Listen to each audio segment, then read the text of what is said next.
Channel family vlog. ഇതാണ്ട് രസവും തോരനൊക്കെയാണ്. അത് അരിഞ്ഞ് വെച്ചേക്കുന്നതേ ഉള്ളൂ, അതൊന്നും വെച്ചില്ല. ഇത്തിരി രാവിലെ എണീറ്റു. അപ്പം ഞാൻ വിചാരിച്ചെന്നാൽ കുക്കിംഗ് എല്ലാം അങ്ങ് തീർക്കാമെന്ന്. കുറച്ച് ക്ലീനിങ് ഉണ്ട്. ഇതാകുമ്പം പിന്നെ അത് നോക്കിയിരിക്കണ്ടല്ലോ. ഇനിയിപ്പം മോളെ ഒന്ന് ഉണർത്തണം, അവിടേക്ക് ഒന്ന് ബെഡ്ഷീറ്റൊക്കെ ഒന്ന് വിരിച്ചിടണം. എന്തായാലും നമുക്ക് മോളെ ഒന്ന് വിളിക്കാം. റൂമിലോട്ട് വന്നു. ആദ്യം ബെഡ്ഷീറ്റൊക്കെ ഒന്ന് മടക്കി വെക്കണം. അത് കഴിഞ്ഞിട്ട് വേണം ഒന്ന് തൂക്കാനൊക്കെ. എല്ലാം ഒന്ന് തട്ടിക്കുടഞ്ഞ് വിരിച്ചിട്ട് അങ്ങനെ ഇവിടെ ഒന്ന് സെറ്റായി. കുറച്ച് നേരത്തേക്കുള്ള വൃത്തിയാക്കേ ഉള്ളൂ ഇതെല്ലാം. ഇത് കുറച്ച് കഴിയുമ്പം എല്ലാം വലിച്ചു വാരി ഇവരിട്ടോളും, പേടിക്കണ്ട. പിന്നെ ഡ്രോയിങ് റൂമിലോട്ട് വന്നു.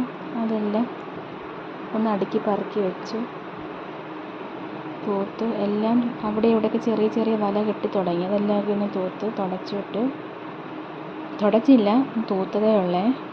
ഇനി മാസ്റ്റർ ബെഡ്റൂമുണ്ട്, അവിടെയും കൂടെ ഒന്ന് പോകണം. അല്ല, ഇവിടെ ആണെങ്കിൽ നിറയെ തുണിയാണ്. ഇവിടെ ഞാൻ അലക്കിക്കൊണ്ടെല്ലാം ഇടുന്ന സ്ഥലം. അങ്ങനെ ഓരോന്ന് മടക്കി വെക്കുവാണേ. ചെറുതും വലുതും ബെഡ്ഷീറ്റും അങ്ങനെ കണ്ടമാനം തുണിയുണ്ടായിരുന്നു. അതെല്ലാം ഇങ്ങനെ മടക്കി മോളുടേതെല്ലാം പ്രത്യേകം മാറ്റി വെച്ചു. എൻ്റേത് ബെഡ്ഷീറ്റ് അങ്ങനെ എല്ലാം കഴിഞ്ഞു. ഇനി നമുക്ക് തൂക്കാം. അവിടെ എല്ലാം തൂത്തിട്ടിട്ട്